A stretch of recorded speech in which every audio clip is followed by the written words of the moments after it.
Hi guys, in tonight's video we're going to talk about mean and a little bit about median. And this should be a review. You did mean in elementary school, you did it in 6th grade, you did it in 7th grade. So we're going to take a look at the definition of mean and median, and then we're going to look at a set of data and look at the mean and the median. Okay, so let's do some definitions first.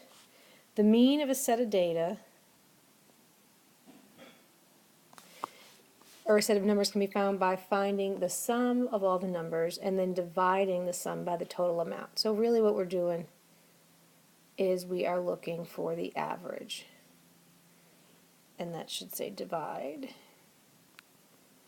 So we add them all up, and then we divide by the numbers in the data set. The median of a set of data, think of median like the median in the road, is the middle number in the set. So if there is no middle number, if we have an even amount of data points, then you must find the mean or the average of the two middle numbers.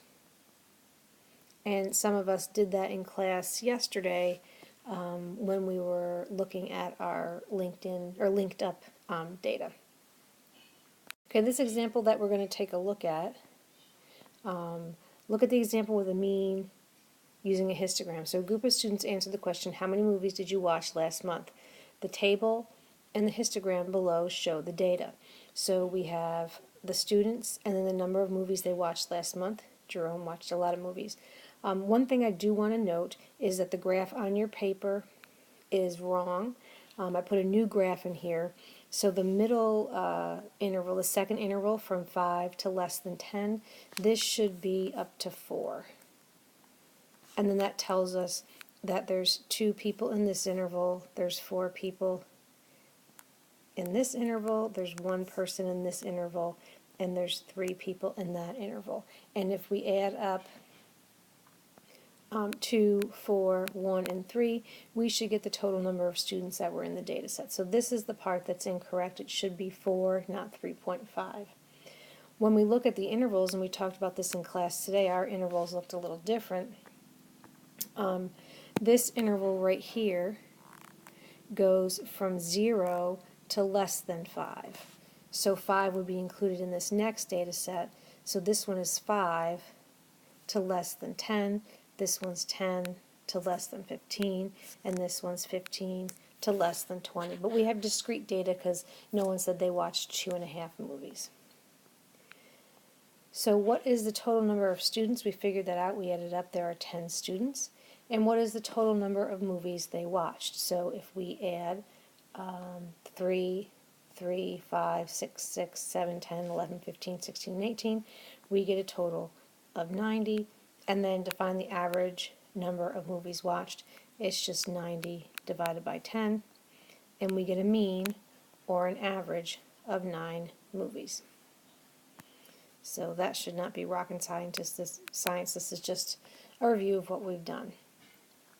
So the median for this set of data, we've figured out the mean. The median is the number in the middle. So let's go look back up here.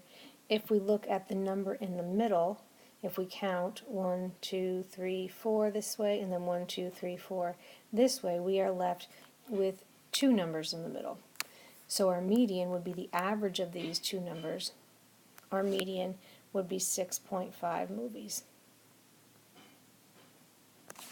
So which value best describes the data and why? And I would choose mean because there are no outliers.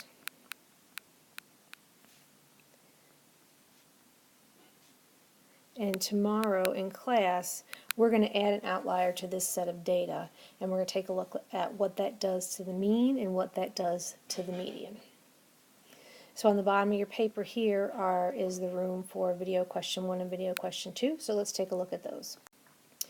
On a test of eye-hand coordination, the number of seconds required to finish a task involving fitting various shapes into corresponding holes is recorded.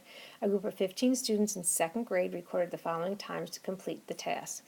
And these were the coordination scores in seconds. So this is how long it took them to put the various shape in their corresponding holes. So on your calculator, you need to create a histogram for this data using your calculator, and on your histogram you're going to use data intervals of 10. So when you go on your calculator and you go into Window and hit X scale, your X scale should be at 10. So once you graph that data, describe the shape of the data. Is it mound, uniform, skewed left, or skewed right? And then what measure of center should you use? If you choose to use the mean, explain why. If you choose to use the median, explain why. And then also find the mean and the median for that data set. Again, there's no Google form, just record your answers on your notes for tonight. Have a good night.